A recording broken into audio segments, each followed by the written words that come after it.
Dialog interaktif Kutai Barat Menyapa, mengungkap fakta dan realita kehidupan. Kami bahas bersama narasumber yang berkompeten di bidangnya. Kutai Barat Menyapa hanya di RRI Sendawar.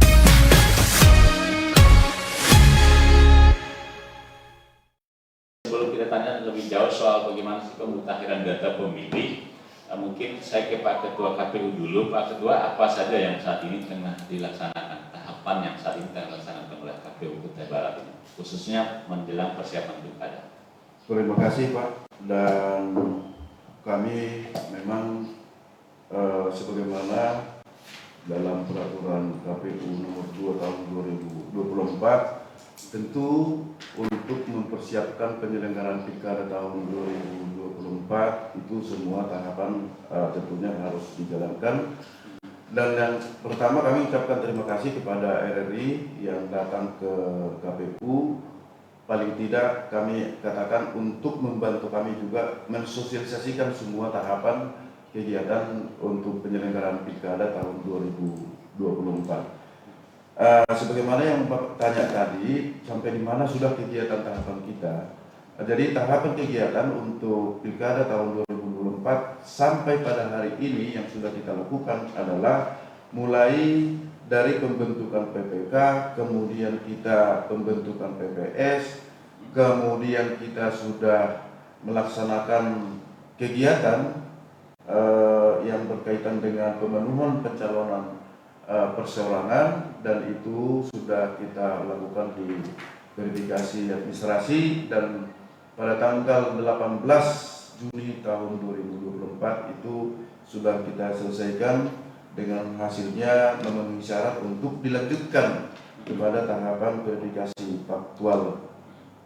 Kemudian saat ini karena kita akan melaksanakan kegiatan coklit data pemilih, maka kita pada hari ini telah menyelesaikan salah satu agenda pembentukan namanya Pantarli, dan akan kita lantik nanti pada tanggal 24 Juni sekaligus itu kita adakan apel, kemudian akan dilaksanakan juga coklit perdana untuk data pemilih kita persiapan di Pilkada 2024. Namun sebelumnya perlu juga kami sampaikan bahwa DP4 yang diserahkan oleh pemerintah kepada KPU RI juga kita sudah terima. Nah, inilah nanti yang akan kita lakukan coklit untuk kita cocokkan sebagai data pemilih kita untuk 2024. Kalau berpotret dari pemilu yang kemarin, memang kita ada jumlah data pemilih 125.137, kemudian ada data DP4 yang kita terima itu 128.233, kemudian inilah nanti yang akan kita teliti, kita cocokkan, dan akan kita tetapkan menjadi data pemilih di tahun 2024 untuk pilkada. Memang kami juga sudah mengantisipasi nih Pak, yang sering disampaikan oleh masyarakat. Ada yang belum terdaftar sebagai pemilih, ada juga yang meninggal masih tetap juga hidup. Nah ini memang sudah kita lakukan antisipasinya Pak. Mitigasinya seperti apa? Tentu juga nanti secara khusus ini kami akan mensosialisasikan kepada masyarakat kita di Kabupaten Kutai Barat yang memenuhi syarat untuk memilih, terutama pemilih pemula, kemudian yang sudah pensiun, kemudian ketika juga nanti kita menemukan warga yang sudah meninggal dan terdaftar di DP4, kita juga akan meminta informasi, kemudian mungkin keterangan-keterangan dari pemerintah, dalam hal ini di Dukcapil, paling tidak nanti akan kita datangin keluarganya, ada keterangan yang bisa kita ambil sehingga kejadian-kejadian yang berkaitan masalah soal data pemilih tidak terulang kembali Pak. Mungkin itu sebagai gambaran yang berkaitan masalah soal data pemilih dan yang sudah kita kerjakan Pak.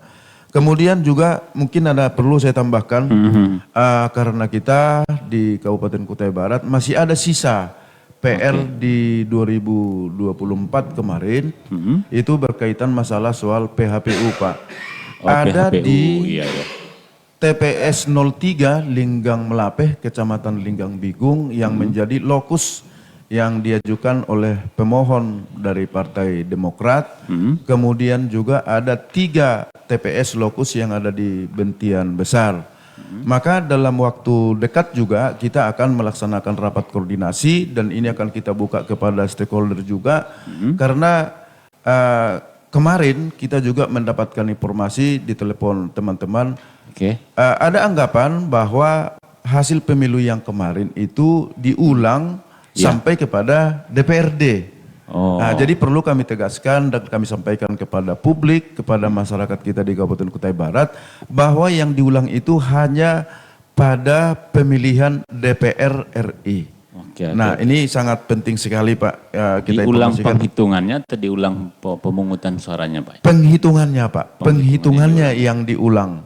Jadi itu sudah diperintahkan melalui keputusan Mahkamah Konstitusi 2119 pada tanggal 10 Juni yang sudah lewat. Nah, maka atas nama undang-undang juga setiap keputusan Mahkamah Konstitusi harus ditindaklanjuti oleh KPU. Maka dengan demikian juga atas perintah KPU RI, KPU Provinsi, KPU Kabupaten Kutai Barat akan melaksanakan dan menindaklanjuti atas putusan Mahkamah Konstitusi tersebut. Mungkin itu dulu yang sebagai informasi, Pak. Mungkin singkat saja kalau yang PHPU tadi untuk pemungutan perhitungan ulang itu berapa TPS, Pak? Penghitungan ulang ada 4 TPS. 4 TPS. Yang pertama adalah TPS 03 di Linggang Melapeh, Kecamatan Linggang Bigung. Kemudian ada 3 TPS di Kecamatan Bentian Besar, yaitu TPS 02 di Jelmusiba, kemudian TPS 01 di Swakong, kemudian TPS 01 di Penarung. Jadi keempat TPS inilah, Pak, nanti yang akan dilakukan penghitungan ulang. Penghitungan ulang untuk DPR RI. Untuk DPR RI. Jadi tidak terganggu pilihan yang lain, baik PPWP-nya, DPD, DPR Provinsi maupun DPRD Kabupaten Kota. Jadi tidak terganggu. Jadi baik itu juga penting untuk kita ketahui pendengar RRI khususnya para anggota dewan atau para pemilih yang sebelumnya ini kok ulang-ulang seperti itu, tapi ini perlu disampaikan kembali bahwa tadi ditegaskan bukan pemungutan suara ulang, hanya hitung ulang saja gitu ya. Baik, terima kasih Pak Ketua, ini sudah menjelaskan kepada kita soal tahapan yang saat ini juga tengah dilaksanakan. Nah, sekarang kita akan masuk ke soal pemutahiran data pemilih gitu ya. Nah, ini semacam tiap tahun itu selalu ada validasi baru, ada pembaharuan gitu ya. Setelah pembaharuan baru kita sampai ke tahap validasi akhir. Namun sebelum sampai ke tahap validasi, kita akan awali dulu sumber data pemilih yang pertama tadi Pak Ketua sudah menyinggung soal DPT dan DP4 ya. Nah, apa itu DP4 ini? Mungkin Pak Dendi mungkin yang menjelaskan. Iya, terima kasih atas waktu yang diberikan. Selamat pagi pendengar RRI. Di sini saya sebagai koordinator Redatin Rencana Data dan Informasi terkait tentang DPT atau pemutakhiran data pemilih. Sebelum kita melaksanakan pencoklikan, maka kita dari KPU sudah menerima DP4. Apa itu DP4? DP4 adalah daftar penduduk potensial pemilih pemilihan. Kemudian kita sinkronisasi dengan DPT terakhir, sehingga setelah hasil dari sinkronisasi itu sudah kita laksanakan, maka kita akan melakukan pencoklikan, yaitu pencocokan dan penelitian antara DPT dengan data yang ada di masyarakat. Langsung mendatangi tiap-tiap masyarakat atau yang terdaftar di DP4. Mungkin itu, Pak. Sebentar. Ini kan kita lihat sumber dari dasarnya dulu. Sumber tadi kan DP4 dan Mas BT. DP4 itu yang mengeluarkan siapa? Pemerintah atau KPU atau Bawaslu atau siapa? DP4 yang kami terima itu dari Kemendagri langsung yang diserahkan kepada kami melalui daftar Sidalih, sehingga kami menerima DP4 dari Sidalih yang diberikan dari KPU RI melalui KPU Provinsi. Oke, jadi clear ini ya, DP4 itu daftar Potensial penduduk potensial. pemilih pemilihan. Oke, pemilu ya. Berarti yang potensial, berarti mereka yang nanti akan berusia 17 tahun begitu atau akan memenuhi syarat pada saat pemilu dilaksanakan. Misalnya kalau tahun ini 27 November, berarti kalau sekarang belum rayakan 17-nya, pas sehari jelang pencoblosan itu ulang tahun ke-17, maka besok bisa langsung coblos. Nah mereka ini yang didata untuk masuk dalam DP4 begitu Pak Dendi. Siap Pak. Oke. Karena dalam suatu pemilihan itu ya, warga negara yang mempunyai hak pilih itu memang sudah diatur beberapa syarat untuk menjadi pemilih. Yang pertama minimal berusia 17 tahun saat pemilihan, sudah kawin atau dibuktikan dengan EKTP, tidak dicabut hak pilihnya oleh pengadilan, terus berdomisili sebagai warga negara itu pasti Pak ya, sebagai warga negara Indonesia. Takutnya ada WNA juga Pak yang pakai KTP dia ikut coblos gitu Pak. Ya, oke, intinya itu yang syarat umumnya ya. Iya Pak. Tapi mau saya tadi soal DP4 ya. Siap. Nah sekarang bagaimana nih dengan mereka yang apakah termasuk nih misalnya pensiunan TNI, Polri, semacam itu kan mereka udah pensiun nih, sudah tidak aktif lagi. Berarti itu juga masuk DP4?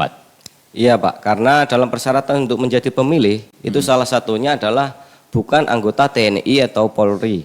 Iya. Apabila Bapak Ibu atau masyarakat yang sudah tidak menjabat atau tidak bekerja sebagai TNI atau Polri termasuk di DP4 karena itu bisa disebut sebagai pemilih pemula. Oke, oke, baik. Intinya ini kita bicaranya dari alurnya dulu nih, alur atau prosesnya ya. Proses sebelum sampai ke data itu dimutakhirkan atau divalidasi, berarti awalnya tadi dari DP4. DP4 yang mengeluarkan pemerintah.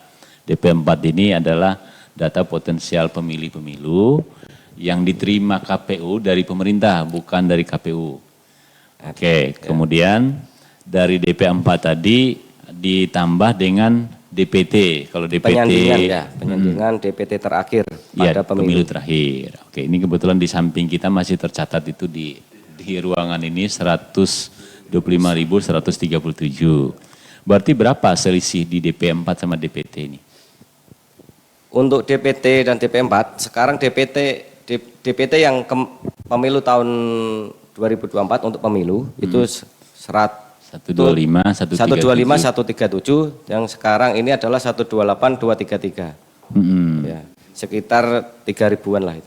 Sekitar 3.000 lebih ya. Oke. Berarti ya lumayan banyak nih Pak ya. Ya. Pertumbuhan daftar potensial yang memilih ini di pilkada ini lumayan banyak ini. Ini kabar baik sekaligus kabar buruk juga untuk KPU, kerjanya nambah gitu Pak ya. Ya, baik. Saya geser ke Pak Ketua. Pak Ketua tadi Pak Dendi sudah bicara soal sumber datanya dulu ini. Karena kita harus mulainya dari situ dulu. Sumber data utama. KPU tentu mengelola data pemilih yang sudah tervalidasi. Nah, sekarang ini bagaimana untuk mencapai data itu supaya valid? Tadi soal DP4 sama DPT. Nah, selain tadi mereka yang akan berusia 17 tahun, kemudian yang pensiunan TNI Polri, siapa lagi yang nanti masuk dalam DP4 ini, Pak? Oke.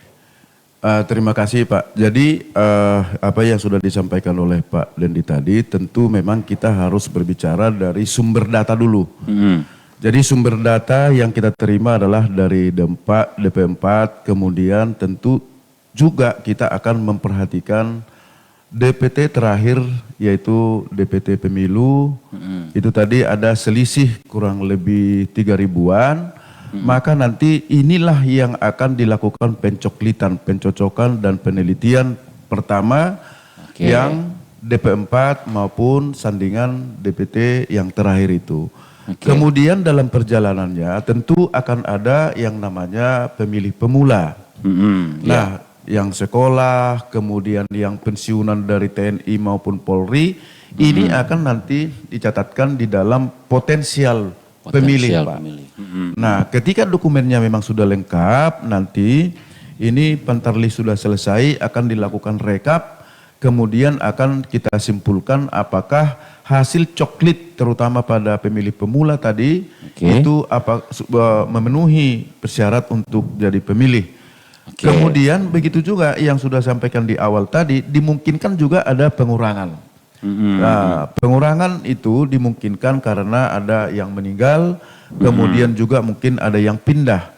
Begitu juga dari pertumbuhan itu tadi memang ada karena sudah cukup umur, ada karena sudah pensiun, kemudian ada saudara-saudara kita yang datang dari luar ke yang Kutai Barat. pindah domisili, pindah jadi penduduk gitu ya. Itu satu. Yang kedua, dimungkinkan juga pada saat pemilu kemarin, pada saat dilakukan coklit dan ditetapkan data pemilih kan ada juga penduduk memang yang asli di daerah kita ini tinggal di sini, tetapi tidak tercatat pada waktu itu.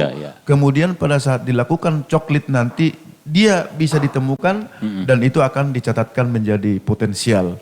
Jadi setelah ini terkumpul semua, kemudian kita rekap dan memenuhi persyaratan untuk pemilih akan kita tetapkan sebagai pemilih. Itu pun masih ada data pemilih sementara. Nah, kenapa ada sementara? Tentu kita masih memperhatikan karena pergerakan penduduk ini kan dinamis, Pak.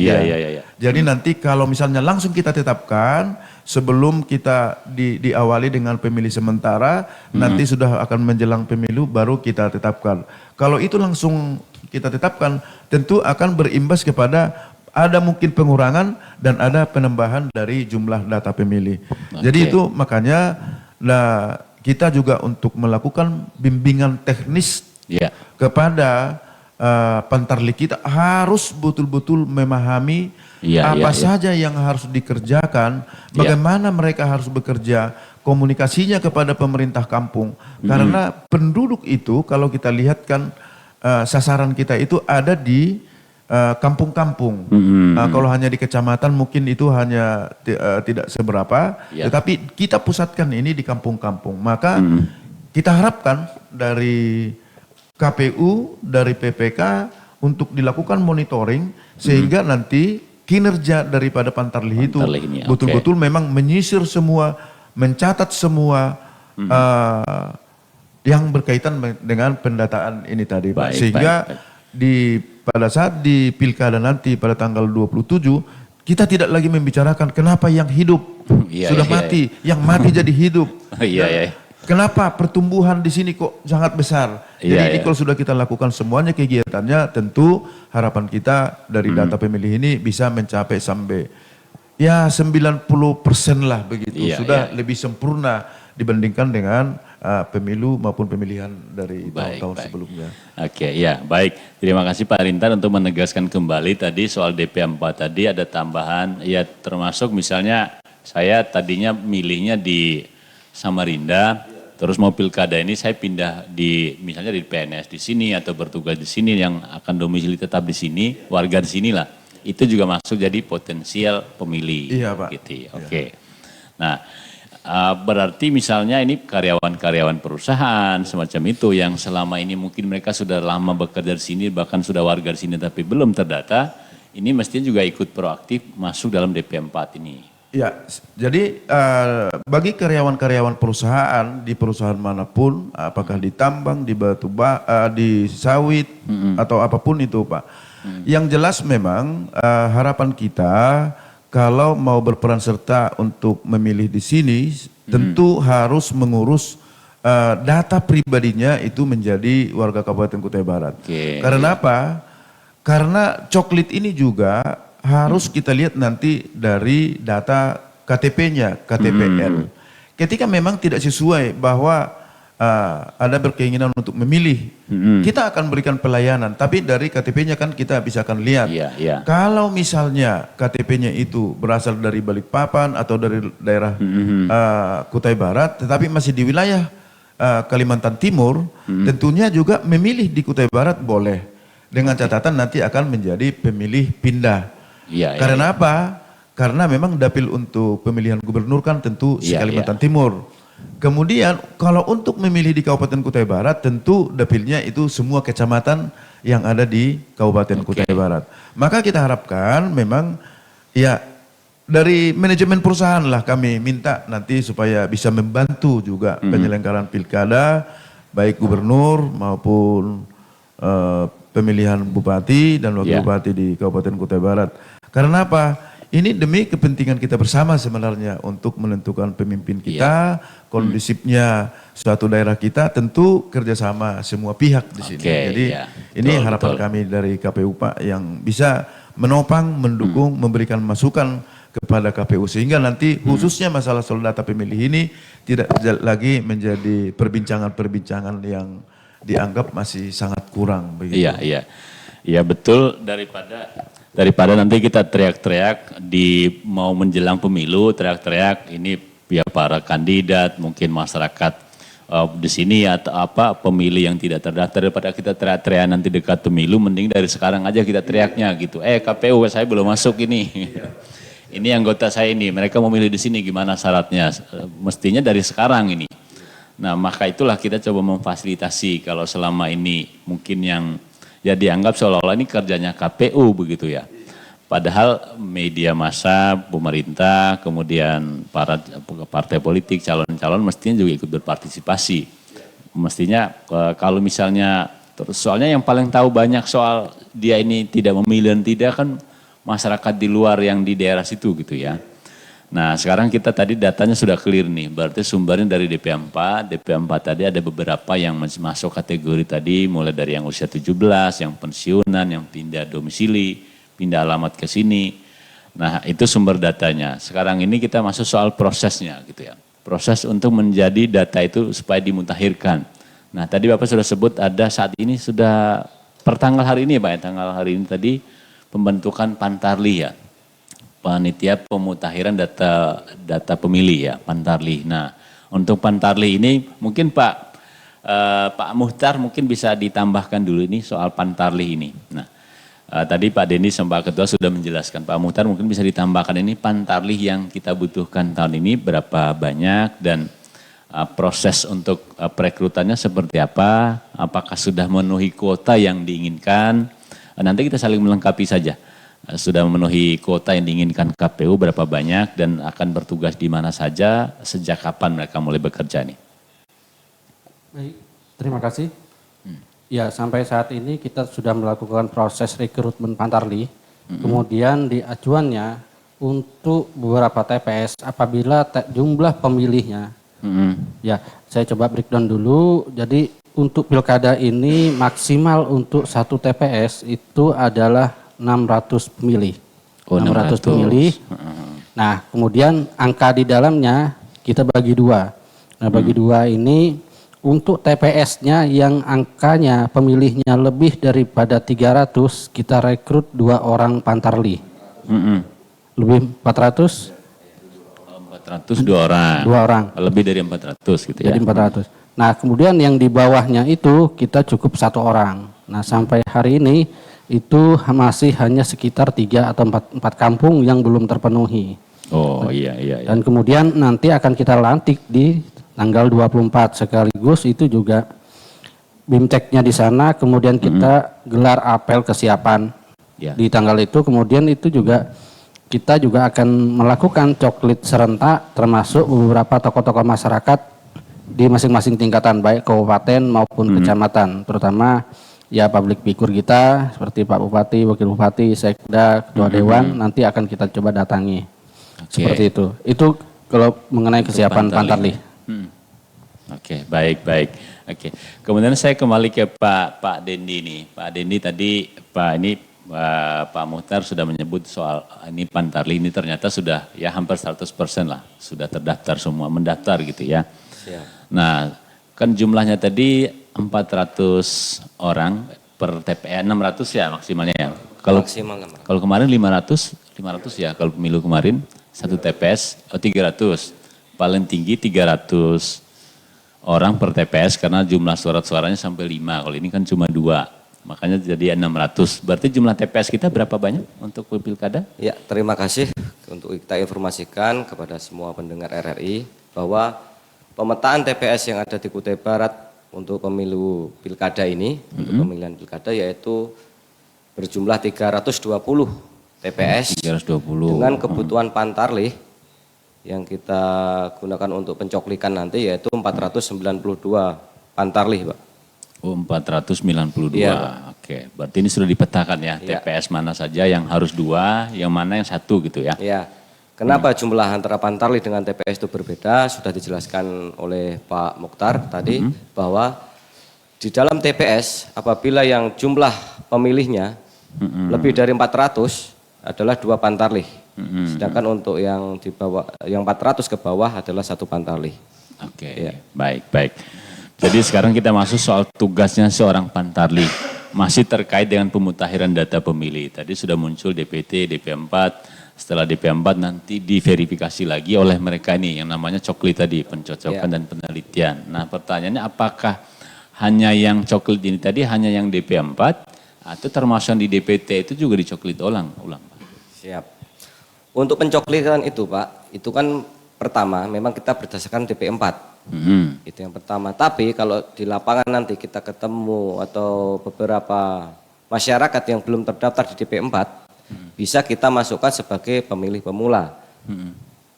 Itu bisa terjadi karena banyak mungkin ada beberapa penduduk yang pindah domisili, sehingga atau baru berpindah domisili sehingga dia belum Enggak, masuk maksud ke dalam saya DP4. apakah yang tadi 125.137 di DPT pemilu kemarin itu didatangi ulang juga atau tidak Pak? Iya Pak, didatangi ulang lagi. Oh, didatangi Karena ulang. DP4 itu kan penyandingan antara daftar hasil penduduk dengan DPT terakhir pemilu Pak.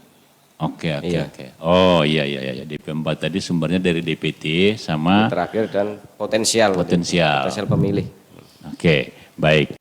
Berarti masyarakat yang meskipun kemarin sudah pernah beberapa kali sudah di situ, nanti didatangi petugas jangan kaget ini. Iya, Disensus ulang lah gitu ya. Nah, itu salah satu sosialisasi Pak kepada masyarakat apabila nanti ada petugas kami dari Pantarlih untuk mendata kita sebagai daftar pemilih pada pemilu pilkada ini nanti sehingga nanti jangan sampai terlewatkan lah Pak. Karena tujuan daripada pemutakhiran daftar pemilih ini yaitu setiap warga masyarakat yang terdaftar atau yang memiliki hak pemilih itu terdaftar di DPT Pak. Oke, baik. Oke, sekarang kita masuk soal proses pencoklitannya. Nah, untuk mencapai data yang valid tadi kan harus coklit. Ya. Nah, tugas dari Pantarlihnya sendiri kan cuma 1 bulan nih kerjaannya mereka nih. Iya Pak. Siap. Apa saja yang mereka harus dilakukan oleh Pantarlih dan nanti masyarakat kalau misalnya menemui seorang Pantarlih harus bersikapnya seperti apa? Oke, sebelum kita jelaskan apa saja yang dilakukan oleh Pantarlih, nanti kami dari petugas Pantarlih kami nanti ada beberapa tanda atau atribut yang sudah dikenakan, yang terkait dengan tanda pengenal, topi Pantarlih, rompi Pantarlih, sehingga masyarakat nanti bisa mengenali bahwa itu adalah petugas Pantarlih. Ya. Yang pertama. Yang Takutnya kedua, nanti dia pergi ladang tukar sama orang lain. Siap. Dia suruh orang lain, ini saya ke ladang dulu gitu. iya. Nah, berarti ada topi, ada tanda pengenal bahwa dia seorang Pantarlih, petugas itu Pantarlih. Ya. Itu petugas Pantarlih kami yang kami utus untuk melakukan pencoklikan. Di dalam peraturan juga kita sudah tegaskan bahwa yang bisa mencoklit itu adalah petugas Pantarlih yang memang sudah terdaftar Pak. Jangan sampai nanti yang terdaftar si A nanti yang Ya itu kayak tadi itu Pak, ini suruh bapaknya kan tetangga mereka. Gitu. Kalau untuk sekadar melengkapi data oke saja, tapi untuk meneliti, mencoklit tetap harus petugasnya. Siap Pak, itu yang baik. Nah, kemudian waktu mereka sampai di rumah-rumah masyarakat, apa ya nanti tahapannya seperti apa? Oke. Saat Pantarlih ke rumah masyarakat, yang pertama adalah kita mencocokkan daftar DPT yang DP4 yang ada itu terutama nama, nomor KK, nomor NIK, tanggal lahir dan sebagainya, sehingga jangan sampai nanti ada beberapa pemilih yang datanya itu tidak sesuai dengan data yang sebenarnya Pak. Oh, itu tujuannya. Ya, itu tujuannya. Untuk pemutakhiran tadi. Ya, dan memastikan bahwa memang masyarakat tersebut berhak untuk menjadi pemilih saat pemilu kada ini nanti. Oke, baik. Mungkin Pak Ketua bisa ditambahkan ini tadi soal pantarli ini. Karena meskipun tiap kali pemilu ini selalu ada pantarli, tapi jarang juga nih, misalnya ada orang kesibukannya tinggi segala macam juga sulit ditemui. Nah, bagaimana nih trik-trik dari KPU, terutama petugas pantarli di lapangan, jika menemui kendala seperti ini, tidak menemui orangnya, orang susah dihubungi seperti itu, Pak? Iya, Pak. Jadi terima kasih Pak Dendi sudah menjelaskan tadi.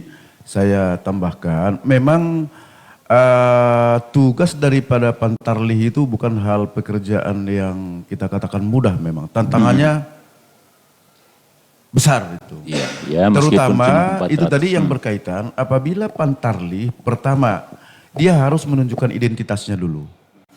Bahwa dia adalah petugas yang ditugaskan oleh KPU untuk melakukan pencocokan dan penelitian data pemilih di mana dia bertugas di kampungnya masing-masing. Kemudian harus membangun komunikasi dulu terlebih dahulu kepada petingginya, kemudian kepada RT-nya. Kenapa? Karena yang akan kita perhatikan itu kan tentu dokumen data pribadi orang yang sudah terdaftar di dalam DPT yang sandingannya tadi sudah include sebenarnya Pak di situ DPT yang terakhir kemarin. Maka jumlah penduduk itu sebenarnya di situ sudah ada data pemilih, cuma harus kita teliti lagi. Karena data pemilih yang kemarin itu kan pasti ada yang pindah, ada yang meninggal, maka harus dilakukan untuk pencoklitan ulang. Kemudian ketika seseorang pantarlih, misalnya mendatangi si A, ternyata ada di kebun, ada di pasar, ada di mana-mana, tentu kita juga bisa mungkin berjanji kapan bisa ada di rumah. Tentu harapannya kita menggunakan bahasa bagaimana seorang pelayan kita di penyelenggara pilkada maupun pemilu ini. Jadi nanti dengan janji itu mungkin nanti saya pada hari ini jam sekian ada di rumah. Mungkin nanti kita akan datangin pada hari itu juga. Sehingga tidak ada alasan sebenarnya bahwa tidak ketemu karena ini tidak ada. Jadi alasan tidak ketemu misalnya karena berpergian, mungkin kalau yang muslim ada yang mungkin naik haji, mungkin ada yang sekolah di mana dan seterusnya. Yang penting nanti informasinya ada catatan-catatan sehingga juga kita bisa mempertanggungjawabkan kinerjanya. Maka petugas pantarlih ini kita berikan namanya buku kerja harian Pak. Jadi dalam buku kerja harian itu akan tercatat semua apa yang dilakukan oleh pantarlih tersebut. Jadi sehingga nanti di perencanaan yang sudah kita buat setiap hari mereka akan menyampaikan kepada PPS nanti. Karena PPS lah yang terdekat kepada mereka. Kemudian dari PPK juga akan melakukan monitoring. Kemudian dari KPU juga akan melakukan monitoring terhadap kegiatan-kegiatan yang dilaksanakan oleh pantarlih. Sehingga harapan kita, seperti yang saya katakan tadi, untuk pendataan penduduk yang kita tetapkan nanti menjadi data pemilih untuk pilkada Kabupaten Kutai Barat, paling tidak itu harus mencapai di atas 90% Pak. Supaya kita menghindari lagi pembicaraan-pembicaraan yang kurang paslah, selalu KPU yang salah menghidupkan yang mati dan yang lain. Ini patut kita hindari. Tentu memang mitigasi-mitigasi ini harus kita lakukan sehingga jalannya data pemilih nanti menjadi sangat akurat untuk di pilkada kita. Baik. Oke, saya coba menyimpulkan dulu kenapa orang itu harus bertemu langsung. Ini karena terkait dengan data pribadi tadi Pak ya. Untuk menghindari penyalahgunaan ini jangan-jangan malah data orang lain yang dimasukkan atau apalagi sekarang ini lagi rame-ramenya pemerintah lagi ribut-ributnya soal judi online sama pinjol. Wah ini jangan-jangan dipakai nih buat pinjol ini segala. Nah, untuk menghindari itu harus bertemu langsung dengan orang yang bersangkutan. Dan berarti tidak boleh diwakilkan dong ya? Nah itu ada mungkin bisa diwakilkan. Tetapi khusus misalnya begini, kita mau mendata orang tua Pak. Itu ada kekhususan ya. Orang tua ini kan sudah sudah ujur lah, tidak bisa lagi berbicara. Tetapi kan ini memiliki hak pilih, Pak. Sebagai warga negara dilindungi haknya. Nah, mungkin diwakili hanya karena anaknya atau Iya, keluarga terdekatnya. Oke. Tetapi iya. kalau dia misalnya masih berusia potensial, kemudian masih muda dan masih bisa beraktivitas yang lain, tentu salah satunya itu yang Bapak sampaikan tadi, Iya. sebagaimana kita untuk melindungi Data pribadi. data pribadi seseorang. Itu kalau kita lihat di dalam Undang-Undang Nomor 27 Tahun 2022, kemudian itu yang berkaitan data pribadi, kemudian ada lagi Undang-Undang Administrasi Kependudukan Nomor 23 Tahun 2006. Jadi ini juga KPU harus memang melindungi data pribadi. Maka hasil dari pencocokan dan penelitian data ini pun Pak, kita tidak boleh. Kita ingatkan tidak dibolehkan diberikan kepada siapapun kecuali karena memang kepentingan yang berkaitan dengan pilkada. Urusan data pemilih. Nah, itu, baik. iya. Oke. Berarti ini tidak boleh juga nih misalnya data apa si Pantarlih tadi asal menyimpan data saja karena data rahasia setiap warga negara gitu ya. Oh iya Pak, tidak boleh. Jadi Iya, oke. karena KPU yang memerintahkan mereka data itu hanya diberikan KPU. kepada KPU. Oke, berarti pihak lain harusnya tidak boleh diberikan. Pihak lain tidak boleh. Boleh diberikan tapi tidak ikut serta yang namanya nomor NIK-nya itu. Oh, Karena iya. apa? Karena ada juga teman kita memang sebagai penyelenggara dari Bawaslu dengan jajarannya.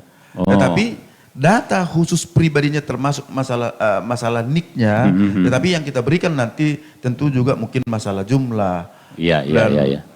Dan namanya itu boleh. Tapi baik. kalau khusus NIK karena ini seperti yang kita bilang tadi, banyak keganjilan yang kita lihat sekarang itu jangan sampai ada data pribadi ini jadi salah guna.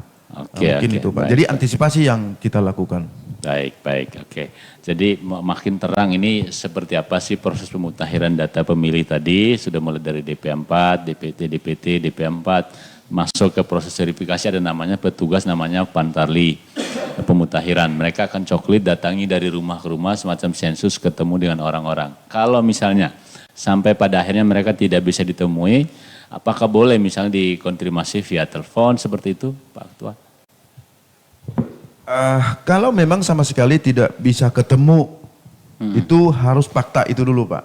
Tidak ketemunya karena apa misalnya. Oh iya. Kemudian kan ada kita komunikasi dan akan kita lakukan pendekatan-pendekatan juga kepada pihak keluarganya yang masih bisa. Karena apa?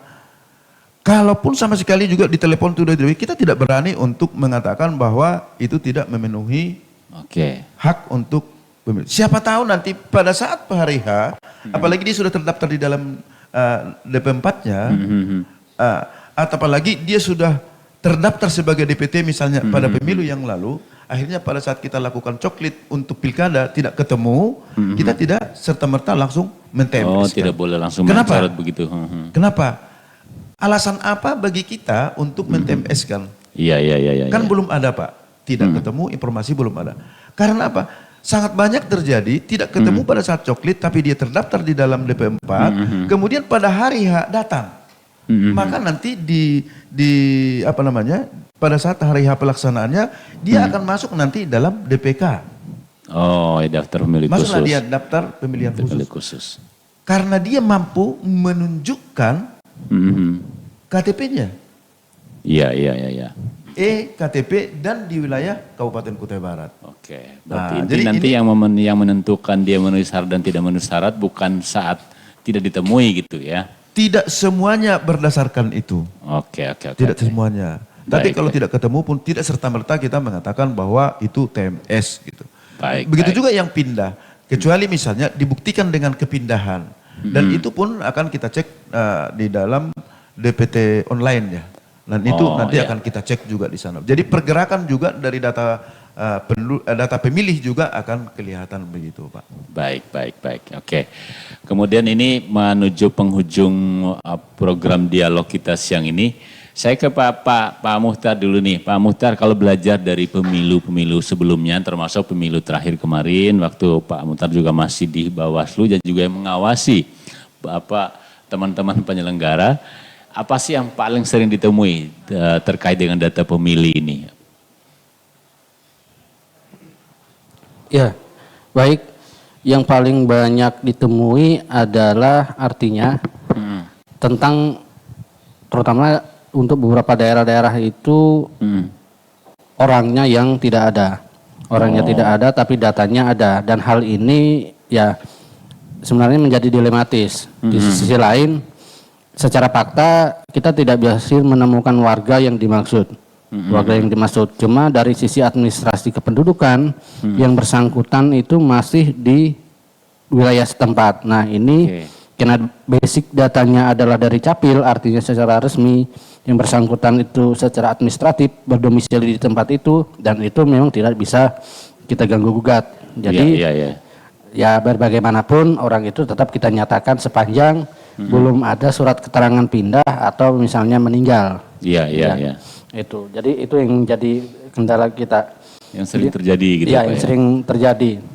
Kemudian apa lagi Pak yang mungkin waktu kemarin di Bawaslu paling sering terjadi juga apa yang ditemui di lapangan? Ya, itu yang tidak ada di tempat, kemudian termasuk warga-warga yang di luar Kubar itu berdomisili atau tinggal di Kutai Barat dalam jangka waktu lama, tapi secara administrasinya itu mereka tidak urus.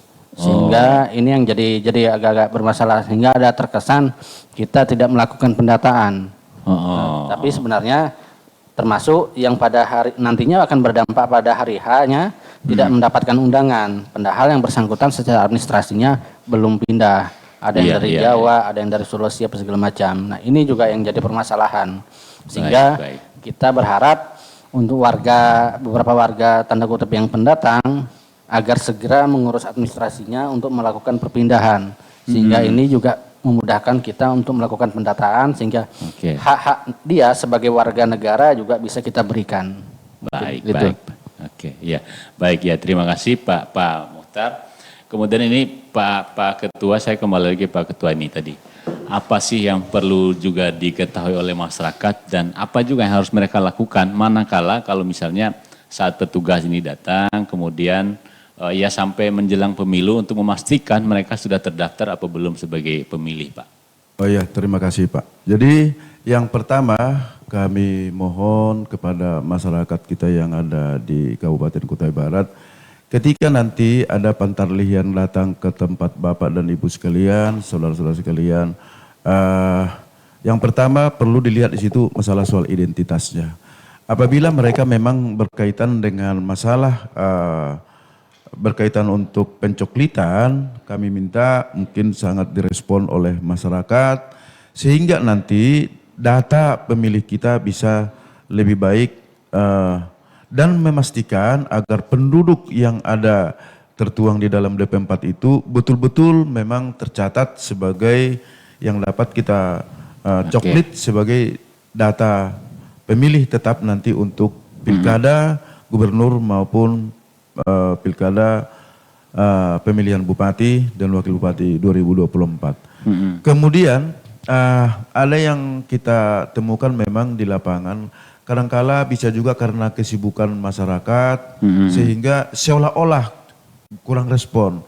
Nah jadi ini memang seperti yang saya katakan tadi perlu adanya respon-respon dari masyarakat, dari semua lapisan masyarakat manapun dan mampu dan mau memberikan informasi kepada temannya, kepada keluarganya bahwa di bulan ini misalnya sampai kepada bulan berapa? Juli itu akan ada pencoklitan, bisa diberikan informasi kepada teman-temannya. Tujuannya adalah hanya sebatas untuk dicatatkan dan akan ditetapkan menjadi data pemilih. Itu tujuannya sebenarnya. Jadi karena kesibukan itu mungkin Pantarlih juga bisa memang meringankan langkahnya lah. Ini nasihat kita ini kepada Pantarlih. Ya jangan juga gerasak gerusuk juga, pelan-pelan lah, namanya sebagai pelayan harus memberikan komunikasi-komunikasi yang baik terhadap siapapun. karena kita sebagai pelayan. Dengan demikian saya pikir Pak, misalnya ini melalui RRI juga sudah menyampaikan nanti ke publik, siapa yang mendengarkan pasti akan tersampaikan. Sehingga sudah didengar, tentu juga masyarakat harapan kita lebih respon. Sehingga nanti data pemilih kita ini saya pikir akan lebih baik. Oke. Ya nanti masih beberapa pertanyaan, misalnya tadi kita sudah beberapa kali Pak Ketua malah menyinggung ini orang meninggal masih ada, kenapa kok masih seperti itu masih terjadi? Tapi jawabannya nanti Pak, sebentar Pak. Kita jeda dulu 1 menit, iklan dulu, nanti setelah itu baru kita lanjut. Pendengar tetaplah bersama kami dalam Dialog Luar Studio. Terima kasih pendengar, Anda masih bersama kami dalam Dialog Luar Studio RRI Sendawar di kantor Komisi Pemilihan Umum KPU Kabupaten Kutai Barat. Saya masih bersama dengan 3 narasumber. Ada Pak Arintar Pasaribu, Ketua KPU Kutai Barat, kemudian ada Pak Dendi Haristulustio, kemudian ada Pak Muhtar Kusumatmaja. Kita bicara soal pemutahiran data pemilu. Dari tadi kita panjang lebar bicara soal proses pendataan, pemutahiran, pencoklitan. Nanti apa sih hasil dari coklit ini? Dan pertanyaannya juga tadi disinggung Pak Ketua tadi, kok orang yang meninggal masih ada? Nah, apakah ini sengaja ini begitu? Nah, untuk menjawab itu Pak Ketua juga nih, iya menjawabnya. Oke. Kira-kira itu kenapa itu terjadi dan bagaimana solusinya ke depan untuk mengatasi supaya data-data seperti itu tidak terjadi lagi? Oh ya, terima kasih Pak. Ini perlu juga kami sampaikan memang kenapa masih bisa muncul yang sudah meninggal tapi muncul lagi. Jadi yang pertama sebenarnya kalau di catatan KPU setiap kita menemukan pada saat dilakukan coklit dan lengkap dengan keterangannya dari petinggi, terutama dari surat keterangan kematian dari Dukcapil, itu sebenarnya sudah kita coret Pak. Itu pasti kita akan coret dari data pemilih. Namun kadangkala ini masih perlu kita sampaikan kepada masyarakat kita, kalau untuk pilkada ini kita dalam mendata pemilih nanti, kalau ada memang yang ditemukan meninggal, keterangan petinggi. Keterangan petinggi juga itu bisa. Minimal surat keterangan dari petinggi yang menyatakan bahwa orang meninggal. Bahwa yang bersangkutan telah meninggal itu pun akan kita TMS-kan. Kenapa masih bisa muncul? Nah ini, kalau hanya sebatas informasi misalnya Pak yang didapatkan oleh KPU bahwa si oknum ini sudah meninggal misalnya, tapi tidak ada data pendukung, tidak ada data pendukung yang membuktikan bahwa itu sudah meninggal, tidak ada pertanggungjawaban kita, ya secara hukum juga kita tidak serta-merta berani untuk menyatakan itu sudah meninggal, maka tidak harus kita dicoret dari DPT. Kita coret dari DPT begitu. Jadi harapan kita memang kita menghimbau kepada masyarakat apabila ada keluarga yang telah meninggal disampaikan, dilaporkan ke petinggi, kemudian ke petinggi juga akan menyampaikan kepada pemerintah, tentunya melalui Dukcapil. Dengan adanya data-data itu nanti Pak, daftar misalnya keterangan sudah meninggal, tentu KPU tidak akan memasukkan lagi sebagai data pemilih. Itu baik. Atau mungkin memang misalnya sebulan atau seminggu 2 minggu jelang pencoblosan orangnya meninggal. Iya. Kan sudah lewat nih masa coklit, pemutahiran, mungkin sudah masuk dalam DPT. Betul. Sehingga masih muncul. Iya. Kecuali misalnya udah 5 tahun yang lalu, 10 tahun yang lalu masih ada, ini yang jadi pertanyaan. Memang sih selama ini yang sering kita temui juga di lapangan juga rata-rata sih yang baru-baru meninggal juga sebetulnya. Iya Pak. Jadi kalau yang baru meninggal kan otomatis Pak, tapi itu belum pun sempat diurus. Belum sempat kita TMS-kan karena sudah kita tetapkan sebagai DPT misalnya meninggal. Nah, akan tetapi nanti itu kan akan berdampak kepada TPS. Nah, jadi informasinya apabila sudah diberitahukan kepada kita, misalnya ada pemberitahuan dari keluarga atau kita sudah mendapatkan informasi, tentunya nanti kan kita akan mencatat Pak di TPS itu bahwa misalnya nomor ini, nama ini telah meninggal, ya tentu kan jangan sampai adalah yang memberikan suara ke sana. Jadi ini harus kita hindari begitu. Baik. Kemudian tadi ngomong soal data Pak Coklit tadi, apakah sekarang ini sudah ditempelkan di masing-masing kampung, terutama yang DP4 tadi? Nah kalau untuk coklit kan saat ini belum dilaksanakan Pak, karena yang mencoklit itu adalah petugas Pantarlih kita nanti, sementara baru di tanggal 24 Juni itu nanti ditetapkan setelah Oke, ditetapkan oke. dilantik, setelah dilantik Baru mereka mulai di bekerja. BIMTEK dulu sebentar, setelah itu langsung kerja Pantarlih Perdana. Jadi sejak tanggal 24 nanti Iya. itu akan sudah ada penempelan stiker dan pembagian-pembagian tugas mereka nanti sudah ada, Pak. Oke, oke. Baik, lalu apa yang dihasilkan dari proses pencoklitan ini? Apa data apa DPS itu ya? Nanti akan menghasilkan DPS berarti? Iya, Pak. Jadi yang dihasilkan pertama oleh Pantarlih itu kan pertama adalah melakukan pencatatan dan pencocokan keseluruhan yang ada di dalam DP4.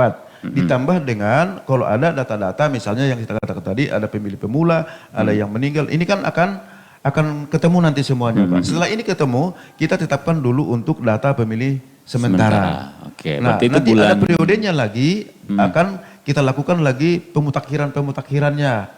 Nah, kita analisa lagi. Berarti sampai masih 2 kali akhirnya lagi, nanti, Pak ya? Iya, akan kita tetapkan sebagai data pemilih begitu. DPT, oke. DPT-nya. Berarti sebelum menuju ke DPT tadi DPS dulu, DPS itu muncul dari hasil pencoklitan ini tadi. Iya. Dan mudah-mudahan DPS itu hanya 1 kali atau 2 kali gitu. Dan tidak Berarti bisa berulang-ulang. ya, bisa ada perubahan DPS perubahan juga gitu Pak ya. Ya, namanya juga sementara masih bisa diubah-ubah gitu Pak ya. Baik, oke. Jadi sekali lagi ini juga sudah menuju penghujung acara, mungkin sebagai closing statement, Pak, saya mulai dari Pak Muhtar dulu, paling ujung Pak Muhtar, mungkin apa yang perlu ditegaskan kembali soal pentingnya kita pemutakhiran data pemilih dan keterlibatan pihak non KPU lah soal data pemilih ini. Silakan Pak. Iya, baik. Pemutakhiran data pemilih itu dilakukan dalam rangka untuk menjamin dan memastikan warga-warga kita di Kutai Barat itu nantinya masuk dalam daftar pemilih, sehingga ujungnya warga nantinya akan mendapatkan haknya untuk menggunakan hak pilih. Kemudian yang perlu saya sampaikan, nantinya petugas kami Pantarlih yang disertai dengan seragam yang ada, kemudian dengan ID card, itu akan mendatangi warga dari rumah ke rumah. Harapannya dan himbauannya, nanti apabila yang datang, mohon itu diberikan kesempatan untuk melakukan pencoklitan. Oke. Dan itu yang perlu disiapkan oleh warga itu adalah, jangan lupa kalau bisa kartu keluarga yang asli. Oke. Kartu keluarga asli, dan tidak mesti seluruh rumah hadir, cukup salah satu, kalau suaminya tidak ada mungkin istrinya. Bisa istrinya, Sehingga iya. komponen-komponen yang di dalam kartu keluarga itulah yang dicoklit. Nah, terkait dengan itu, misalnya ada yang belum masuk, itu disampaikan. Nah, Iya. sebagai bentuk itu sudah dicoklit, nantinya petugas kami akan memberikan stiker. Stiker kalau itu sudah dicoklit. Iya. Nah, kemudian misalnya di akhir bulan nanti ternyata rumahnya belum juga didatangi atau dilakukan penempelan, nanti warga kita bisa juga mendatangi sekretariat PPS. Atau menyampaikan kepada RT bahwa rumahnya belum dilakukan coklit. Sehingga nanti kami bisa merespon, oh di tempat ini ternyata belum terlewatkan seperti Iya, itu. iya. Jadi jangan lupa kalau memang bepergian di rumah, siapkan mulai sekarang bisa disiapkan fotokopi, syukur-syukur kalau bisa KK asli. Iya. Kami tidak minta, kami hanya menyandingkan data yang ada. Mungkin Gitu. Berarti seperti itu Pak. kartu kopi itu tidak dibawa. Enggak, kami hanya menyandingkan dengan data kami dengan data di kartu keluarga. Oke, mungkin itu. Terima kasih. Baik. Terima kasih Pak Muhtar. Informasinya juga sangat penting untuk Bapak Ibu ketahui. Kemudian ke Pak Dendi. Mungkin apa saja yang perlu Bapak sampaikan kepada masyarakat terkait dengan pemutakhiran data pemilih. Iya, terima kasih kepada pendengar RRI di mana berada. Di sini terdapat ada pemutakhiran data pemilih, di mana pemutakhiran data pemilih yaitu merupakan prinsip untuk penyusunan data pemilih berdasarkan informasi dan data pemilih yang terakhir, Pak, dan terbaru. Sehingga diharapkan semua masyarakat yang ada di Kutai Barat yang memiliki atau sudah memiliki syarat untuk menjadi pemilih untuk peran aktif, Oke. sehingga mengecek secara langsung bahwa memastikan dia terdaftar di daftar pemilih untuk pemilu kada ini nanti. Oke. Di samping itu Pak, selain petugas kami untuk melakukan pemutakhiran data pemilih nanti, apabila tidak ketemu oleh masyarakat yang bersangkutan, sudah dijelaskan Pak Muhtar, bisa menggunakan KK, bisa menggunakan data lain atau IKD. IKD yaitu Yang identitas kartu, ya, identitas KTP digital kartu itu.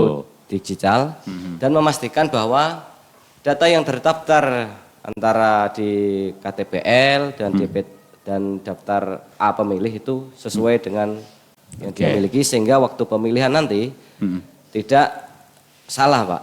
Itu yang menjadi pemutakhiran data pemilih nanti. Dan saran saya, apabila nanti sudah dicoklit, apabila ada masyarakat yang belum tercoklit, ya, nanti kan ada daftar pemilih sementara. Habis daftar pemilih sementara lagi, nanti masih ada daftar pemilih sementara hasil perbaikan. Jadi ada nanti masukan atau tanggapan masyarakat apabila masyarakat tersebut belum terdaftar di DPS tersebut. Baik. Oke. Jadi sebetulnya cukup panjang proses pemutakhiran data pemilih ini, mulai dari DP4, kemudian coklit, lalu DPS, kemudian DPS hasil perbaikan, lalu terakhir baru masuk ke DPT. Itu pun masih ada diberi tanggapan lagi. Kalau misalnya, berarti DPS tadi nanti akan ditempel lagi di kantor-kantor petinggi gitu Pak ya? Iya Pak, itu untuk sosialisasi kepada masyarakat apabila salah satu masyarakat atau beberapa masyarakat yang belum terdaftar di daftar pemilih Pak. Baik. Oke. Sebagai closing statement juga saya ke Pak Ketua KPU. Ini ya pesan dan himbauan Bapak kepada masyarakat kita di Kutai Barat khususnya atau Kalimantan Timur pada umumnya menjelang Pilkada 27 November terkait dengan ya pemutakhiran data pemilih ini. Silakan Pak. Yang pertama saya menghimbau nanti kepada petugas Pantarlih kita yang ada di lapangan. Yang pertama gunakan identitas untuk melakukan coklit supaya dikenal langsung oleh masyarakat kita bahwa Pantarlih tersebut adalah petugas yang ditugaskan oleh KPU. Kemudian kami menghimbau dan memastikan tidak akan ada coklit hanya di atas meja, tapi harus betul-betul mendatangi sebagaimana yang sudah terdaftar di dalam DP4. Kemudian yang ketiga, SK tentunya nanti akan diterima oleh Pantarlih. Tidak diperbolehkan sama sekali menggunakan SK itu jadi orang lain. Jadi siapa yang di SK-kan harus dia yang bertanggung jawab untuk itu. Karena itu bagian daripada pertanggungjawaban hukum yang harus dilaksanakan sebagai petugas. Kemudian kami juga dari KPU menghimbau kepada secara khusus untuk warga di Kabupaten Kutai Barat yang memang dalam waktu dekat yang dimulai pada tanggal 24 Juni kami mohon perhatian dan pelayanan bantuan dari seluruh warga agar berjalan dengan baik ini masalah soal pencocokan dan penelitian yang kami tugaskan dari Pantarlih. Kemudian juga secara umum untuk yang penduduk Kalimantan Timur karena pilkada serentak ini secara nasional itu adalah pemilihan gubernur maupun pemilihan bupati dan wali kota. Kami harapkan juga yang bukan penduduk Kabupaten Kutai Barat, kalau toh juga tinggal di Kabupaten Kutai Barat juga bisa disampaikan kepada petugas-petugas kita yang ada di KPU, sehingga nanti di dalam melakukan pendataan pemilih tidak lagi kita ada permasalahan. Dan kami juga mengucapkan terima kasihlah kepada RRI ini Pak, terima kasih. Dengan berat membawa seluruh perlengkapannya ke KPU, tentunya sangat membantu KPU, maka dalam hal ini juga kami sampaikan kepada masyarakat, kalau ada HP, mungkin ada radio, ya silakan dibuka radionya, sehingga informasi-informasi yang berkaitan dengan pilkada juga bisa secara menyeluruh sampai kepada pelosok, bisa diketahui oleh masyarakat kita. Karena apa? Pilkada ini adalah hanya dilaksanakan 5 tahun sekali. Bagaimanapun caranya, inilah yang akan membawa kita. Siapa yang terpilih, itulah nanti yang membawa kita dalam pembangunan selama 5 tahun. Jadi ini tugas dan tanggung jawab kita secara bersama sebagai warga Kabupaten Kutai Barat. Bagaimana kita membangun Tanah Pura yang riman, yang subur, aman dan indah ini. Jadi itu sebagai statement kami Pak. Terima kasih. Baik, terima kasih luar biasa Pak Arintar Pasaribu, Ketua KPU Kabupaten Kutai Barat. Sekaligus menutup jumpa dengan kita dalam dialog interaktif luar studio pada pagi jelang siang hari ini.